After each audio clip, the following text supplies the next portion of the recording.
नमस्कार। मैं सैयद अख्तर श्री अरविंदो सोसाइटी की ओर से आपका बहुत बहुत स्वागत और अभिनंदन करता हूं।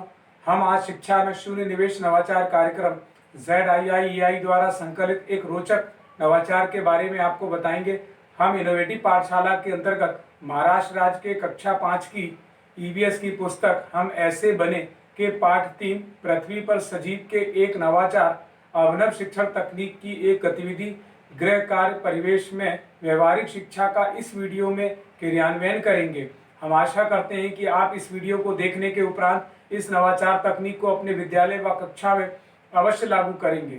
इस पाठ को ZIIEI के कई नवाचार गतिविधियों से पढ़ाया जा सकता है, परंतु आज हम इसे गृह कार्य से समझेंगे।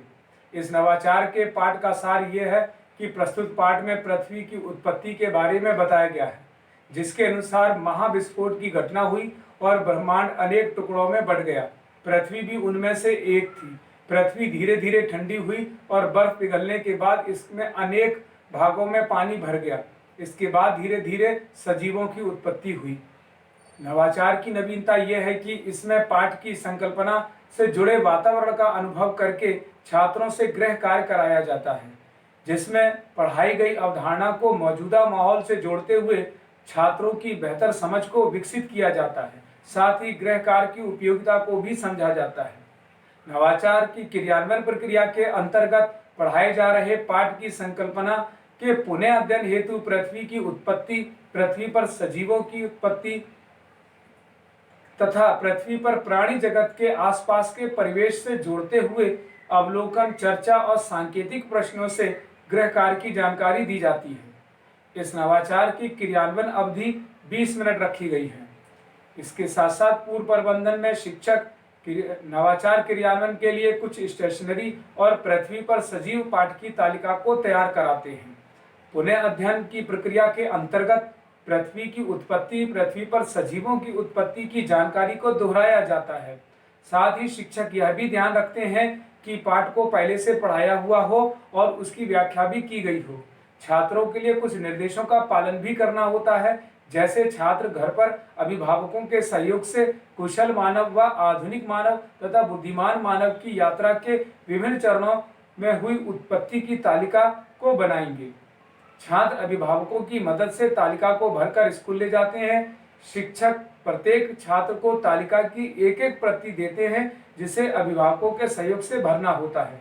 इसमें विद्यार्थी का नाम और छात्र 8 ग्रहों के नाम, एक कोशिकीय बहुकोशिकीय जीवों के नाम तथा अंडे देने वाले, बच्चे देने वाले जीवों के नाम आदि इसमें लिखे जाते हैं।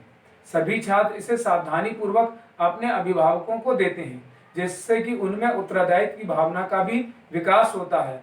छात्र बताते हैं कि अगले दिन कक्षा में इसी तालिका की सूचना के आधार पर पाठ को दोहराया जाएगा और सभी छात्र अगले दिन तालिका व चार्ट भरकर कक्षा में शिक्षक के सामने उस पाठ की जानकारी को बताते हैं और चार्ट को अंत में शिक्षक के पास जमा करा देते हैं। इस प्रकार निष्कर्ष रूप में कहा जा सकता है कि इस नवाचार गतिविधि से छात्रों में उत्तरदायित्व की भावना का विकास होता है और निर्देशों का पालन करने से नैतिक मूल्य का भी विकास होता है। अभिभावकों के सहयोग से छात्रों में गृह कार्य परिवेश में व्यवहारिक शिक्षा से आसपास की समझ विकसित होती है।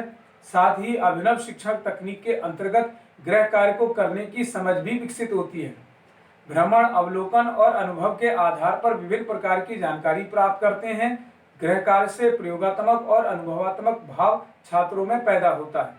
अपरिचित शब्दों के अर्थ शब्दकोश से खोजते हैं। सुनी गई और पढ़ी गई रचनाओं, घटनाओं, चित्रों, पात्रों आदि के बारे में बातचीत करते हैं। इस नवाचार से मूल जीवन कौशल, आत्म जागरूकता की गहन सोच का विकास होता है। पाठ पृथ्वी पर सजीव को निर्धारित माह में ही पढ़ाया जाता है। यह नवाचार NCF 2005 के उद्देश्यों की पूर्ति करता है। साथ ही साथ ये PRP अनुपात का भी ध्यान रखता है। साथ ही इसमें विशेष आवश्यकता वाले बालकों का भी ध्यान रखा गया है। वास्तव में यह नवाचार गतिविधि एक अभिनव गतिविधि है। यह नवाचार आपको कैसा लगा?